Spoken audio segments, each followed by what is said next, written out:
Superstar J, taking over the airwaves. On Shade 45, Sirius Satellite Radio. You know what it is, VIP Saturdays. Got my motherfucking brother in the building, man. We've been doing this for a long time. And I got to tell him, I didn't get my check. And I'm going to tell you why I didn't get my check. I'm going to ask you. Okay. You know what I mean? We got Papoose in the building. What's up? What's going on? Now, understand, right? Why I didn't get my check? I want to ask you. Well, you know the bag is here for you, my brother. Nah, I don't need. I just need some socks or something. Nah, nigga, you said you want the check. We got the bag. Man. Now I want to ask you why I didn't get my check. The check is here, bro. Come on, man. I know you. Hey, yo, hand me that bag. Yo, we don't leave no tabs unpaid. All right. You remember when we was talking? You could put the mic up a little bit too. You know what I mean, so we can hear you clearly. I know you used to the expensive things and shit. Stop that. Yeah. See, now you hear you clearly. Underrated. I'm on the camera. Yes, sir. Who gave you that title? Oh, you taking credit for that? Nigga, it was me. We talked about this. You want to see some text messages? Because I brung it up. You know, iPhones can bring you back the conversation. Okay. Now, you probably don't remember because you are underrated. Yes. But I told we was talking about a mixtape doing that. We chop it up so much. You know what I Yeah, mean? he was like, yo. Oh, wow. For real? I remember we did a joint a while back that niggas was fucking with Heavy. Hoodie season. Yeah. And then Heavy, you went on the road. You left me like the 5 heartbeats and stop went solo that, on me. You know what I mean? Did you like Eddie Payne? Yeah, you did it. You know what I mean? But the mixtape was crazy. But man, congratulations on the new project. Yo, thank you, man. Thank you. Now, explain to the people why you feel you're underrated. I feel I'm underrated, man, because I brought so much to the table from so many different angles, you know? Tap your, wipe your shoulders off, man. Let these motherfuckers know what's up. $1 million deal. Nah, yeah, man. I did a lot, you know what I'm saying? And I work real hard at the craft. I'm not talking from the political standpoint because I understand it. Yes. The business that we in is very political and a lot of gimmicks and all that. But I'm saying from the standpoint of genuine passion and that genuine craft and that real authentic talent. Yeah. I don't feel like I get the respect like I deserve. I feel that way too. Now, You know why do you feel that way? Is it because of you've been too lyrical for these people, or you're ahead of your time? Well, a lot of people always said I was ahead of my time. You know what I mean? I don't like to brag. A lot of people told me that. You know what I'm saying? A lot of people always told me that, but I think it's for the first couple topics that I excluded when I first answered the question, which is the politics. You know what I'm saying? The fear. Okay. And things of that nature. You know what I mean? Certain people don't want to see guys like me in position because they can't coexist. They can't control you. Yeah, and they can't coexist. Yes. You know what I'm saying? Because I feel the same way. You know what I mean? I feel the same way. I be looking at you on the gram, your quotes. I feel the same way. Like I feel my bad. I feel the same way. Now, it's true, bro. Now, see, Pap got like 18 phones. You know what I mean? Stop that, we ain't in the streets no more, man. Nah, Pap, like nigga, this is different phones now. Now, understand, right? Yeah. It's come. I feel, and we can talk about this. Is that I feel it's a lot easier for you now to drop music because you've been doing this for the longest with your own platform and training yourself to put your own projects out. So this should be a walk in the park. That's my first question. How easy it is now that Papoose has his fan base and he can say, I can put out a record now, or I can go get the money over here, or I can get the money over there. How does it feel, man? Yo, you must be psychic, man, because it's so amazing, man. It feels fucking easy for you. It feels like, good, I can do this like mixtapes? Yeah, I'm like I'm feeling the comfortability of it. You know what I'm saying? Like the game changed a lot, but it's actually beneficial to guys like me because I'm in a comfortable space. You know what I'm saying? Very easy. I'm getting money in a lot of different places, so I get to enjoy my passion. You know, yes. I always had the passion for music, but eventually it became my job. Yes. When it becomes your job, you the fun gets out of it. So now I can do it. It's whatever. Yeah, like, you can drop it whenever. Yeah, do whatever your own videos. Exactly. You ain't got to talk to no A&R that don't know what's going on. You're your own label. Yes. I tell my man all the time. He's like, yo, Pap, you know what I mean? Why you don't go get a deal? I'm like, bro, we are a deal. So many fucking platforms, right? Yeah, so many platforms. The game's so different. You your own machine. You know what I'm saying? So I put out my music through my own entity, and I just join up with a distribution, and we move. Getting that money. Yes, well, let's get into a record, man. You pick a record off of this. Now you said, man. I want to rub my shoulders. You actually said my name. You know what I mean? In a record. First, we're gonna talk about the freestyles from the car. I don't know how you do it. I don't know if this is one take, two take, or I just be going and zoning out. Right. But explain that record that you're talking about all the DJs. Yeah, man. I mean, when I said your name, you know, it was just due. I mean, I kept it real. I spoke about a certain era where the game was more authentic. You know what I mean? And you was one of the cats who was moving out here. More harder too. Certain cats wasn't allowed to move. You know what I mean? Tell them about. I was talking to I think it was Sammy's Fashion. Okay. Now me and you around the same age, right? Now you're younger than me. You're older than me. You're like my big brother. I'm like 30 years old. Fuck out of here, man. You senior citizen, you. Yo, the gym makes me young, so you senior citizen, you. Nah. We gonna go back to the days, man. Because it's a good thing to be old, though. Yes, I love being old. It's a great thing, man. To be old, to get older. Yes, I seen Gilly say some shit. He's like, nigga, you think I want to be the nigga that dies at 26 years old? Yo, listen, man. Let me tell you something, man. The only thing worse than getting old is not getting old. Yes, you don't want that. The problem with us is that we look younger than the. It's not a problem. It's a good thing. Yeah, you know. See, these niggas is living their life too fast. They popping the mollies. They drinking that lean. I'm sitting next to little homies. I'm like, "What's up, man? What's up, Unc?" You know what I mean? I'm looking at them. But I want to get back to shout out to Clue. You know what I mean? And when we was coming up to the Clue tapes, you know, the only way we can find. I mentioned Clue too in that. Yeah, joint. Yeah. No shit. The only way we knew spots was from Clue. Clue would say Sammy's Fashion. That's a fact. You know what I mean? That's a fact. I mean, that's how I knew spots. Clue had his territory. You know what I'm saying? Certain DJs had territories. I'm saying shout out wise. You know what I mean? Like we can define these joints. Now I'm saying Sammy Fashion. When I was coming up, he used to act like he wasn't there. Okay. Like that was hard to get your mixtape on the Avenue. Oh yeah, and you know what I mean. You couldn't just get your joint, especially if you had to get placement. Niggas want iTunes placement. Nigga, we had mixtape store placement. Tell them about how trophy it was to have your track list on the door. It was a big. You had to be making some noise. You had to make some noise in the street. I'm gonna give you a secret of what happened. Right. I was so I'm from Queens. I was dropping mixtapes and I started getting hot. But right. African nigga would never put my track list on the joint. I know all the Africans. The first one, 165 Flavor. Okay. You said the first one on the college. Not Abraham. Abraham. Was not Abraham. Abraham always show love. Okay. Abraham was the first stop. Right. And then you had Hussein. And then you come, the first joint was like the hat store, right? It wasn't a hat store, it was just like a small spot. Those are my peoples. Yeah. But he would give me the hardest time. Okay, give me 5 mixtapes. Thank you. You had some niggas who was like that. Yeah. You know what I'm saying? like when I first came through, I got a hard time. Me and Pat was grilling each other because Pat used to come with the box. Yo, let me tell you something though. Pat was bullying niggas. Pat was like, here. He wasn't asking about how many pieces you was taking. He was giving it to you like this. Here. I remember Pat walked down the avenue with his trophy. Yeah, I did. Yo, it was a good time, man. Yo, let me tell you something. When I used to drop a mixtape, when I used to pull up, Dub, correct me if I'm lying. Bro, we used to open up that box, and that shit was like you opened a box of dope in the dope era. Like they used to rush us. Yo, where did you duplicate? Where did you duplicate your mixtapes at? Different place. Well, I did them through Slay. Okay. You know, all my joints was me and Slay, so Slay was handling that. Because Grace in the Bronx was like it was like the drug era for mixtapes. Nah, it was crazy. And let me tell you something. I was feeling myself, right, and I thought I was moving. I was feeling myself. I was like, nigga, you was moving, man. I was moving. No. I'm gonna tell you why I wasn't moving. I had I had a little car, so 2,000 mixtapes was a lot in your car. So I would have 2 to 3, and I was moving 3,000. I wasn't getting no money out there. No, it was 5,000. Promotional use only, guys. Promotional. Fuck that. We was getting money.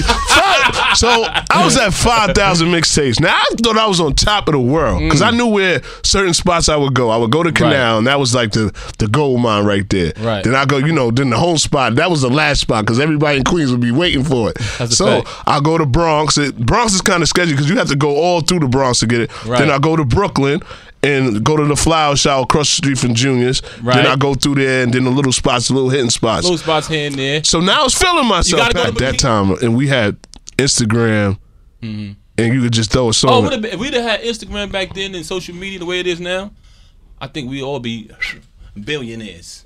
Facts. We'd have made, bro, would have been crazy because now we was our own entrepreneurs and we didn't know it. We didn't even know it, man. But it was a great time. We learned from it. It was a learning experience. I think that's who played part in making us who we are today. That's why you still here doing your thing. Man. Yep. So let's get into the song. Let's get into it, man. Off the new project, man.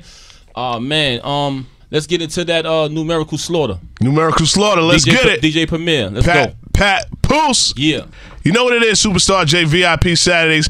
Papoose is still in the building. Yo, we here, man. I'm proud of you, man. You're a TV star now. You know what I mean? I watch Christmas specials with my kids and all that. That's a good thing. Yes, I was very pissed off because I had like a Christmas party. I'm always invited to the parties. Like, where the fuck is this party? I wasn't invited. Yeah, that was out of town. We didn't want to take you away from the family. Nah, you could. You know, that ticket is very cheap. I could have been up there and we could have. But being on TV, this is your third year, right? Probably more than that. I think we've been doing this since what, 2015, something like that. 15? Yeah, if I ain't mistaken.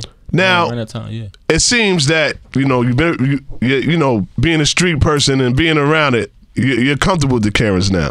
I am, man. I see it, I am. And your articulate talk, man. When they, I don't know what they call it, the green room. The green when you talk, screen, right. You always like, and you break down the words, and right. I know white America's loving you. Like, hey, Pat, you need to do something for us. Now, are you getting the actor's bug, man?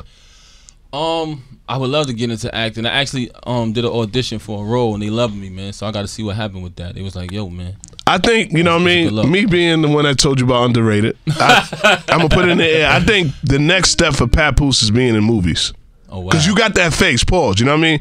You don't have you have the young guy. I feel you could play a little brother, be on some heist shit with T.I. and shit. Right. Why not? It's a bag, man. You know what I mean? So I think Pap needs to probably, take like 6 months, but I know you don't want to leave the golden child. Nah, man. I can't you know what I mean? Or take the golden child and get a room and just start going to L.A. and going crazy, bro. I might have to explore I'm telling you, man. I was in the barbershop and somebody said that. I was like, yo, why the fuck is Papoose not in movies? Listen, I was like, and that movie bag is different. Oh, yeah, it's a whole nother lane. It's a different bank account. That's right. I actually been working on putting together a movie. You know what I'm saying? And I said that also. With some very influential people in the game. You know what I'm saying? We working on putting something together. We actually, I ain't want to let it out the bag, but we actually working on the story of me and my wife, how everything happened. Uncut, wow. Raw uncut. You know what I'm saying? Wow. Netflix? Word. We're going to see what happens. We might go to theaters. We might go to Netflix. We're going to go where the bag at. Now, would you write a movie? Yeah. Brooklyn? Yeah. I got There's so many stars, so many heroes in Brooklyn. Would you? I was there, so I can talk about this. Let me ask you something. Now, who would you put a movie about, a biopic of a Brooklyn legend? Who would you do? Honestly, it's so many legends that's from my hood that the world need to be introduced to that I will have to do it based on them. Okay. You know what I'm saying? I wouldn't want to follow the common names that everybody, and no disrespect to them, a lot of people go off the same couple names, but it's some legends from my hood who's realer than some of them dudes who they glorify. Okay. So I'm excited to do a movie about, like, I speak about this all the time. You know what I'm saying? So you would go to the family if they're not here anymore, or if they're locked up, you would hit, you know what I mean, just go one-on-one talk like, yo, listen, man, I'm trying to, because you got that space now. Yeah. I call it, you got that big moment right now that you can walk in these rooms that nobody has walked in. Yo, the hood I come from is so legendary. And anybody who watching this, they're going to agree with me. Okay. There's so many legends that come from my hood that I got some great stories to tell, man. And I don't even want to let them out yet because people be stealing my ideas. Yeah. But I got some great stories to tell that's going to be very relatable. On some Brooklyn shit, you heard? Nah, straight up. Now, if you really know Papoose, he's from Queens too. Here he goes with bullshit. He's from Queens too. He gonna act like he's not, man. Nah. Remi's from Queens too. So y'all both Stop don't be your claiming bullshit, man. Yo, let me tell you something. Shout out to Remy, right? She's from Astoria. She's been at Astoria. Stop your bullshit. Shout out to Castle Hill. Shout out to Castle Hill. No, I mean Remy. 556 Bainbridge Street between Hopkinton and Saratoga. You know what I mean? Something. He's been around something. Stop your bullshit. Yo, let me tell you something. You know you from Queens when you can go, when he start telling blocks, you can go through. You know what it is? Superstar J don't understand. He don't understand when he in his hood and he just see a nigga like me, like in the local places regular. But I get love everywhere, so I go wherever. You know what I mean? I go to the Bronx, I go to the Harlem, I go to Queens. But he knows Queens the block. You know what I mean? He can go to Harlem and get lost. He won't get lost in Queens. I won't get lost. I won't get lost, man. Let's talk about Underrated, man. Now, you got a couple of records, and then you had the record that you're like really schooling these kids. Yeah. You know what I mean? And I was like, damn. How do you feel about all this things that's going on with these young boys, man? You know what, man? I feel like they need to be schooled. So that's why I did the University of the Streets. On that song, yeah. On a couple joints on the album, I dropped my jewels. You know what I mean? But at the same time, I like to embrace the youth. You know what I'm saying? And you have always embraced all the young cats, Definitely. even from I mean, a lot of young cats came through Brooklyn. I'm proud of Brooklyn, man. Y'all been holding it down. You gotta be, man. So I really don't have a problem with them, man. I just want to embrace them and do my job and teach them what I can teach them in the process, because it's all about adding on. We don't want to subtract from the culture. So if they doing something wrong, we should more or less correct them. Has it been any time that you, and you don't have to say names, you was like, man, son is wild. Let me try to reach out in the DM like, yo, or you seen somebody on the walkthrough and he's like, man, not worth it. I see him when I see him doing certain mistakes that I know that is a big making certain moves that I know is a big mistake and can really hurt their career or really hurt their life. Not even just the career aspect, just can really hurt them in what they trying to accomplish. You know what I mean? In life, I always wait till I see him, I pull him to the side, because a lot of people do shit for the cameras, you know what I mean? Yeah. And I give them that genuine advice. All right. So also, like they're trying to wrap me up right now. I know we could be talking. We got to do a podcast. We fuck with each other, so we can really chop it up about real shit. Now I want to ask you now your opinion, right? And I was talking to a couple of people. I feel like now, us being the OGs, that a lot of rap labels, I don't know why they don't do it. They should try to train these dudes like the NBA. You see how the NBA, before you get that millions, they go to class. They teach you how to deal with females. That's a problem too. Even like, you know what I mean? I'm gonna say it. Like, even like, I see the Kodaks, I see all these dudes, you know what I mean? And they always getting in little stupid trouble. And it's like, yo, the amount of money they're making, why can't you say, yo, you know what, homeboy, you're gonna put your man on the line now. Because, all right, he's just security, but now you get into some real stuff. Now you have to take care of his family. Right. Why don't labels say, yo, you know what? We put a budget aside for a bodyguard for you. We put a budget aside for somebody to watch over you or be a chaperone. Right. I think a lot of artists just got to be themselves. You know, when you come from the street and you grow up with certain individuals, those are your peers. So when you come into the industry, of course they're going to be with you.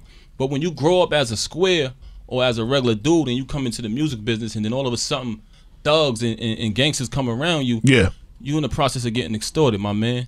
So eventually your career is going to crash and burn.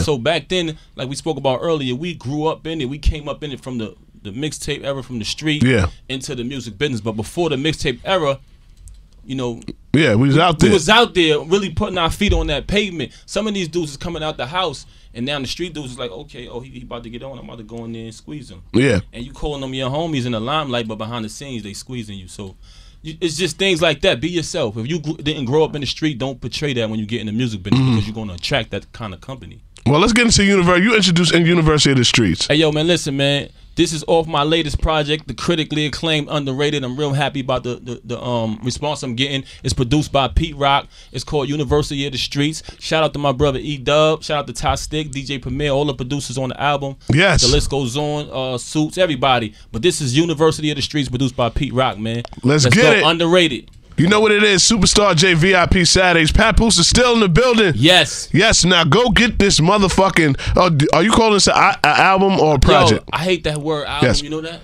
I told one of the dudes on my team, I said, don't use that word album. When you He's like, yo, he's a publicist. He's like, yo, I'm about to hit them about the album. I said, don't use that word, bro. Okay. You know what I mean? But when it came out, the fans was reacting like, we love the album. So I'm like, fuck it, man, let's call it an album. Because you got so many more. I got so much music, man. Like, you know what I'm saying? How many projects you dropping this year? I wanted to drop one every month. Okay. I wanted to, man, but I don't think I'm gonna do that because they loving this one so much. I gotta let it marinate. All right. You know what I'm saying? So when are we looking forward to the next project? Oh, the next one is. Don't hold off, man. Don't hold. I'm gonna take that advice because you know what I mean. Don't hold off. I'm gonna take that advice as long as you ain't gonna charge me for it later. No. I haven't got a check yet from Papoose. Stop that bullshit. So I ain't worried about that. Bullshit. Nah. So, but you know what I mean. Let's get into like 2 more records. You know what I mean. Give them your Instagram. You know, tell them any upcoming shows, any upcoming Papoose. Are we going on tour? I didn't see it, man. We need the listening party, bro. I know, man. You know what? We need to got the money, man. It's easy, man. Stop that, man. You know, get a sponsor, man. You got the sponsors. Listen, let's make that happen together, man. All right, yeah. We need that Underrated listening party. We need that. We need that because I love drinking with Papoose because when we drink, it's different. It's different Papoose. keep away from the strip club. We Hey, drink. yo, shout out to my wife. She on the album, too. Shout out to Music Soul Child. I got a banging joint on the project with him called Precious Jewel. One more thing I forgot to ask you. Collabo projects. You've seen a lot of rappers doing collabo projects. Who would you like to collabo with? I know that I want to look for the wife and husband collabo project. Yeah, that should be coming soon. A lot of people interested in that, but I just want her to keep doing what she's doing. You know what I mean? She got so much ahead of her. She's doing so much great, phenomenal things. TV, all kind of shit. Movies, forget about it. You know what I mean? So I really don't want to. I just want to do what I'm doing, let her doing what she's doing, and that night we meet together at home. You know what I mean? And make those music. Definitely. But who would you want to collabo with? Oh man, off top, man, I'm open for it. If it's somebody that's nice, I'm open for it. I really don't have nobody particular in mind. But all right, if it's somebody, they got to be nice though. I don't want to, you know what I mean? Well, now, would you sign a person that's not lyrical? Yes. I know you would. I would. Perhaps a small person. I would, and I would teach them how to be lyrical. That's what it is, man. You know what it is, man. Underrated. Yeah. In stores, I don't know if you can say in stores anymore. Yo, or digital. No, you gotta say or digital platforms. Yeah, but down south, motherfuckers. Yo, I went to the liquor store and motherfuckers are still selling CDs. I was like, yo, That's you gotta get away from the CD. That nigga looked at me, man. Everybody buys CDs out here, man. I said, all right, you got it, bro. Let's get it. Yo, get the Black Love sneakers for your ladies, fellas. All right, man. Yeah. I need one from one of my ladies. You heard? Look at you, man. You big old pimp.